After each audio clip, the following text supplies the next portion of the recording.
ہمیں پیارے پیغمبر صلی اللہ علیہ وسلم کی وہ خوشیاں کی رمضان کی جب آمد ہو تو آپ فرماتے یا ایھا الناس قد اذلکم شہر عظیم شہر مبارک شہر فیہ لیلۃ خیر من الف شہر. کتنی خوشی کا آپ اظہار فرما رہے ہیں، اور آپ یہ کہ تراویحوں کا نوافل کا کتنا اہتمام فرما رہے ہیں. یہ بالکل واضح بات ہے، اور امت مسلمہ کو اس وقت سے لے کر اب تک 1400 برس گزر چکے، 15ویں صدی شروع ہونے والی ہے، اور اتنے دور تواتر کے ساتھ، تواتر طبقہ اور تواتر عملی، تواتر کے ساتھ تراویحوں کا اہتمام ہوتا رہا ہے. صحابہ نے اس کا اہتمام کیا. حرمین میں کبھی بھی 8 رکعت تراویح پڑھی گئی ہو، یہ کبھی بھی اس کی تاریخ میں بھی نہیں. ترمذی جلد اول کے اندر امام شافعی رحمۃ اللہ علیہ فرماتے ہیں کہ جب سے میں نے ہوش سنبھالا ہے اور اپنے شہر مکے میں، بلد حرام میں مکے میں، میں نے لوگوں کو دیکھا ہے کہ 20 رکعتیں تراویح وہ ضرور پڑھتے ہیں. ترویحۃ عربی میں کہتے ہیں 4 رکعت کے بعد بیٹھ کر کے تھوڑی سی دعائیں اور ذکر و اذکار کا اہتمام کرتے ہیں، یہ ترویحۃ ہوتا ہے. 8 رکعت کے بعد ترویحتان، 12 رکعت ترویحات، 16 اور 20 اس کو کہتے ہیں تراویح. وہ لوگ جو کہ کہتے ہیں 8 رکعت اور اس پر لفظ تراویح کا استعمال کر کے اطلاق کرتے ہیں، خدا جانے ایسے ہی لگتا ہے کہ نہ ان لوگوں نے عربی علوم پڑھی ہے، نہ عربیت سے اور گرامر سے ان کو کوئی واقفیت ہے، نہ انہوں نے قرآن و سنت کو دیکھا ہے. تراویح کہتے بھی ہے اور ادھر سے کہتے کہ 8، اور امت کو، عام طبقہ کو اس طریقہ پر تشویش میں اور پریشانی میں مبتلا کرنا کہ بخاری میں ہے، بخاری کا نام لے کر کے بخاری میں ہے کہ ما کان یزید، حضرت عائشہ کی روایت ہے کہ ما کان یزید فی رمضان ولا فی غیری علی 11 رکعتا، کہ پیارے پیغمبر صلی اللہ علیہ وسلم رمضان اور غیر رمضان میں 11 رکعت سے زیادہ نہیں پڑھتے تھے. میں نہیں سمجھتا کہ ایک صفحہ کی حدیث آپ کو مل گئی، اور بخاری جو کہ عربی صفحات میں ہزاروں صفحات کی کتاب ہے، بخاری کے اندر احادیث مرفوع بھی ہے، موقوفہ بھی ہے، مقطوع بھی ہے. ایک روایت آپ نے دیکھی اسی بخاری میں، ایک جگہ نہیں، 3-4 جگہوں میں یہ روایت ابن عباس کی کہ رات کو آپ صلی اللہ علیہ وسلم اٹھے بقول آپ کے کہ تہجد اور تراویح ایک ہے. اگر کوئی آپ سے پوچھے کہ تہجد اور تراویح ایک ہے تو اللہ کے لیے یہ بتا دو کہ تراویح کا ثبوت قرآن سے ہے. کوئی مولوی اس کے لیے تیار نہیں ہوگا. میں اہل حدیث حضرات کو خطاب نہیں کر رہا ہوں، اہل حدیث قربان جاؤ مولانا احسان الہی ظہیر رحمۃ اللہ علیہ پر، اور اہل حدیث عبدالستار محدث دہلوی جیسے حدیث کو جاننے والے جو محدثین تھے، سید نذیر حسین، ان کو نہیں کہہ رہا ہوں، اس طبقے کو کہہ رہا ہوں کہ اللہ کرے کہ مجھے اور آپ کو آپس میں بٹھا دے. خدا ہماری حکومتوں کو توفیق دے دے کہ آپ جیسوں کو میرے ساتھ بٹھا دے اور کچھ علماء بیٹھ جائیں. پھر دیکھ لیں ما کان یزید فی رمضان ولا فی غیری علی 11 رکعتا، یہ روایت تو ہے ابن عباس کی. یہ روایت بھی ہے کہ رات کو آپ اٹھے بقول آپ کے تہجد اور تراویح ایک ہے. فصلی رکعتین ثم صلی رکعتین ثم صلی رکعتین ثم صلی رکعتین ثم صلی رکعتین ثم صلی رکعتین ثم اوتر، 6 مرتبہ صلی رکعتین 12 رکعت بھی ہے. تو یہ پیکج اور یہ سہولت، یہ راحت پسندی آپ نے یہ چوری کہاں سے کی؟ اور اس روایت کا مقصد کیسے سمجھا کہ 8 ان میں سے تہجد ہے اور 3 ان میں سے وتر ہے. یہ جو 12 رکعت کا صراحت بخاری کے اندر موجود ہے تہجد، تو نہ اہل حدیث ہے، نہ شافعی ہے، نہ مالک ہے، نہ حنبلی ہے، نہ حنفی ہے، نہ تو حدیث کو جانتا ہے، نہ تو نے بخاری کی شکل بھی دیکھی ہے. اور ابھی مجھے کوئی سنا رہا تھا بخاری یہ بھی محدث بنا ہوا. اتبان بن مالک کی روایت، فغدا رسول اللہ صلی اللہ علیہ وسلم و ابی بکر، کوئی تیرے قریب ہو نہ تجھے بتا دے کہ وہ ابی بکر اس کو پڑھا جائے گا. اگر تراویح اور تہجد یہ دونوں کے دونوں ایک ہے تو تہجد کا ثبوت تو قرآن سے وَمِنَ اللَّيْلِ فَتَهَجَّدْ بِهِ نَافِلَةً لَكَ، آپ لکھ کر کے دے دے کہ تراویح کا ثبوت بھی ہے. تراویح اس میں کوئی شک نہیں ہے کہ رسول پاک صلی اللہ علیہ وسلم سے منقول نہیں. منقول الگ چیز ہے، ثابت، اور آپ کہہ رہے ثابت نہیں. ثابت الگ چیز ہے، منقول الگ چیز ہے. میری گزارش ہوگی آپ سے تو تراویح مال جماعت کے ساتھ فی جمیع رمضان، پورے رمضان میں تراویح، چل تو 8 اگر مان لے، 8 اگر مان لے، لیکن پورے رمضان میں جماعت کے ساتھ، یہ بھی تو نبی سے ثابت نہیں، جماعت کے ساتھ پورے رمضان میں، عشاء کے بعد متصلاً 1، جماعت کے ساتھ پورے رمضان میں 2، ختم قرآن یہ بھی سنت، پورے رمضان میں ختم قرآن بھی منقول نہیں، لیکن یاد رہے کہ میں ثابت نہیں کہہ رہا ہوں، ثابت کا لفظ استعمال نہیں کر رہا، منقول کی بات کر رہا ہوں۔ ختم قرآن آپ سے منقول نہیں، عشاء کے فوراً بعد آپ سے منقول نہیں، فی جمیع رمضان آپ سے منقول نہیں۔ جب عشاء کے بعد متصلاً جماعت تراویح، متصلاً عشاء کے بعد یہ چیز، اور جماعت کے ساتھ پورے رمضان میں ما ختم القرآن، یہ 3-4 چیزیں، یہ کہاں سے ثابت ہے؟ اس کو تو آپ بھی مانتے ہیں کہ فی جمیع رمضان تراویح ہوگی، چلو 8، اور تو پورے رمضان میں،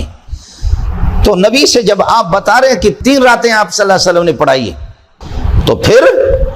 پورے رمضان میں ختم القرآن نبی سے ثابت کر کے آپ دے دیں، آپ نقل کر کے بتا دیں، عشاء کے بعد متصلاً پورے رمضان کے اندر یہ 3-4 باتوں کا اہتمام آپ بھی کرتے ہیں، انڈا چور مرغا چور تو آپ بھی ہے۔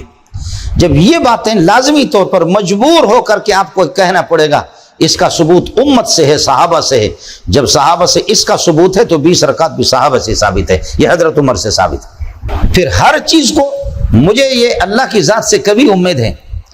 بعض متواتر اعمال ہے، تواتر عملی اور تواتر طبقہ کے ساتھ مروی ہے، تواتر طبقہ تواتر عملی کے ساتھ مروی ہے، اس کے لیے تواتر حدیث سے صحیح خبر واحد سے بھی زیادہ مضبوط دلیل ہوتی ہے۔ تواتر عملی، تواتر طبقہ، بقول آپ کے، میں تو آپ کا اہل حدیث نہیں سمجھتا، اہل حدیث جو حدیث کو جانتے ہیں ان کا تو میں خادم ہوں، میں جانتا ہوں، میں آپ کو اہل حدیث بھی نہیں سمجھتا، کسی مذہب سے بھی آپ کا تعلق بھی نہیں سمجھتا۔ سبحان اللہ، ایک تو پتہ نہیں وہ مسٹر ہے، ہمارے بھی خطیب صاحب بھی جا کر کے اس کے پیشانے بھی چومتا ہے، فیما بلغنا عن الزہری کو پڑھتا ہے، فیما بلغنا عن الزہری، یہ ہمارے 2-3 سال کے جو عربی پڑھنے والا ہوتا اس کو بھی پتا ہوتا ہے، بلغنا الگ چیز ہے اور بلغنا الگ چیز ہے۔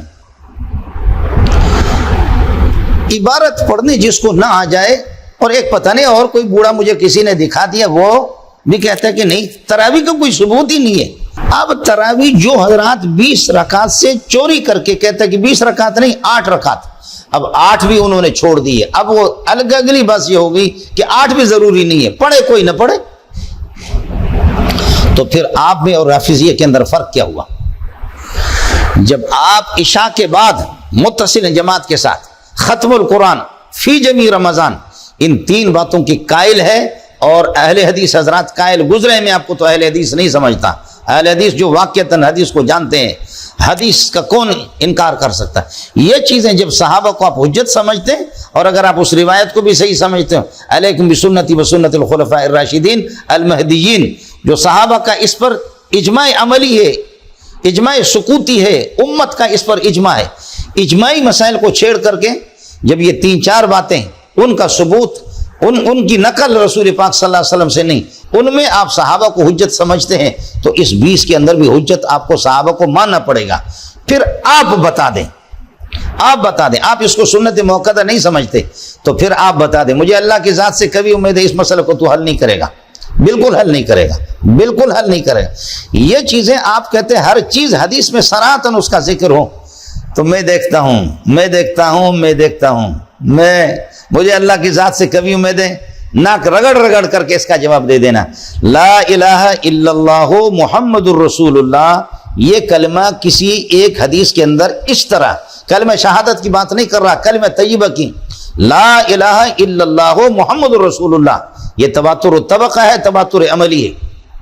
یہ صحابہ سے جب آپ کو پہنچا ہے، صحابہ کو آپ اس میں حجت سمجھتے ہیں؟ کھول بخاری مجھے دکھا دے، ترمذی، نسائی، ابو داؤد، ابن ماجہ، ہاں 1-2 حدیثیں ہیں غیر مشہور کتابوں کے، وہ اس میں پھر جب آپ اس کو پیش کریں گے پھر روات پر مجھے کلام کرنے دینا، میں عوام کو اس قسم کی تشویش میں مبتلا کرنا نہیں چاہتا، پریشان کرنا نہیں چاہتا، لیکن مجبور ہو کر کے تیرے جیسے محققین نے اس کا اعتراف کر دیا کہ ما جاءت الکلمۃ الطیبۃ برأسها فی حدیث واحد صحیح، کلمہ طیبہ کسی حدیث کے اندر نہیں آیا۔ جب نہیں آیا آج اعلان کر لے، جب کلمے میں حجت صحابہ کو سمجھتے ہو، تابعین کو، تبع تابعین کو سمجھتے ہو، اور امام شافعی، مالک، احمد بن حنبل کو سمجھتے ہو حجت، تو اس کلمے کے اندر ان کو حجت سمجھتے ہو، تو تراویح 20 رکعت میں بھی آپ کو حجت ماننا پڑے گا۔ تواتر کے ساتھ بہت سے اعمال تواتر کے ساتھ ثابت ہے۔ پھر یہ ہے کہ احکام کے یہ مراتب مقرر کرنا، یہ فرض ہے، یہ واجب ہے، یہ سنت موقع ہے، سنت غیر موقع ہے، یہ مستحب ہے، یہ اولا ہے، یہ خلاف اولا ہے، یہ حرام ہے، یہ مکروہ تحریمی، مکروہ تنزیہی، یہ تیرے پاس کہاں سے آ گیا؟ ان چیزوں کا صراحتاً حدیث میں ذکر کہاں ہے؟ یہ حرام ہے، یہ مکروہ تحریمی ہے، یہ مکروہ تنزیہی ہے، یہ سنت موقع ہے، یہ سنت غیر موقع ہے، یہ ساری چیزیں دلائل کے یہ درجات اور یہ مراتب فقہا مقرر کرتے ہیں۔ جب فقہا اور مجتہدین کو آپ اس میں دلیل سمجھتے ہیں، پھر روایتیں ہیں، مصنف ابن ابی شیبہ کی بھی روایت ہے، کئی روایتیں ہیں، جب صحابہ کے تعامل سے، اور ہمارا بھی مولوی خدا جانے کس قسم کا وہ دیوبندی ہے، کس قسم دیوبند پر بدنما داغ ہے، کہتے ہیں تواتر ہمارے آباء و اجداد کا تواتر ہمارے آباء و اجداد کے، پنجابی اور پٹھان اور بلوچ کے، اس کے تواتر کی تعریف تیرے ہاں یہی ہے۔ التعامل حجت یجب العمل بها، یجب العمل بها، التعامل حجت یجب العمل بها، تعامل صحابہ ما رآہ المسلمین سے صحابہ ہی مراد ہے۔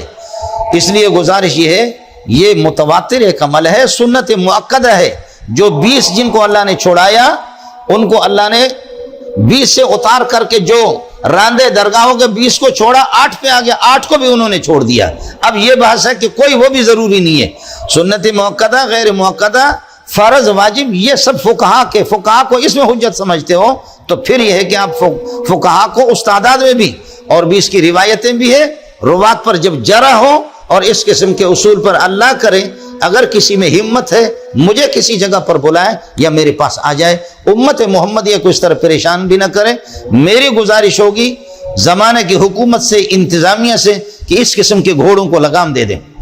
اس قسم کے گھوڑوں کو لگام دے دیں کہ جو انگریزی کے چند الفاظ پڑھ کر کے عربی علوم سے، حدیث سے، اصول حدیث سے، تفسیر سے، اصول تفسیر سے بالکل ناواقف، اجماعی مسائل کو چھیڑنا یہ لوگ واجب التعزیر ہے۔ اللہ ہم سب کا حامی ہو۔ امت مسلمہ سے، ماں بہنوں سے اور بھائیوں سے میری گزارش ہے کہ آپ اس قسم کے، یہ اللہ جانتا ہے کہ عالم بھی نہیں لگتے ہیں، ان سے میں زیادہ علمی بحث کرنا نہیں چاہتا۔ تراویح اور تہجد دونوں کے، حضرت انس کی روایت مسلم شریف میں دیکھو، حضرت نے ہمیں مسجد میں جو نماز پڑھائی، وہ نماز اس سے ہٹ کر کے گھر میں جا کر کے رمضان میں جو گھر میں جو نماز پڑھی وہ اس کے علاوہ تھی، تہجد وہ تھی، یہ تو تراویح تھے۔ اور تو کہتے ہیں تہجد اور تراویح میں کوئی فرق نہیں، تہجد تراویح میں فرق نہیں ہے، تو تہجد قرآن سے ثابت ہے، لکھ کر کے دے دے کہ تراویح میں قرآن سے ثابت ہے، اور یہ تو کرے گا بھی نہیں۔ اللہ آپ کا حامی ہو، اللہ آپ کا ناصر ہو۔ مسلمانوں سے میری گزارش ہے تراویح کا اہتمام کرنا ہے، ذکر و اذکار کا، تلاوت کا اہتمام کرنا ہے، اور اپنے رب کو راضی کرنا ہے۔ یہ چاہ رہے ہیں کہ اللہ کو موقع دے دے کسی نہ کسی طریقے سے، یہ 20 رکعت میں سے چھوڑا کر کے، تاکہ اللہ کا غضب یہ کہ مکمل ہم پر ہو اور اللہ ہمیں تہو بالا کر دے۔ اللہ اپنے عذاب سے ہمیں بچائے، امت کو ان وباؤں سے بچائے۔ اور حکومت سے، انتظامیہ سے میری گزارش ہوگی، اگر حکومت اس کی سرپرستی کر لے تو ایسے لوگوں کو پھر یہ ہے کہ بلائیں، انشاءاللہ ہم ان سے ٹھنڈے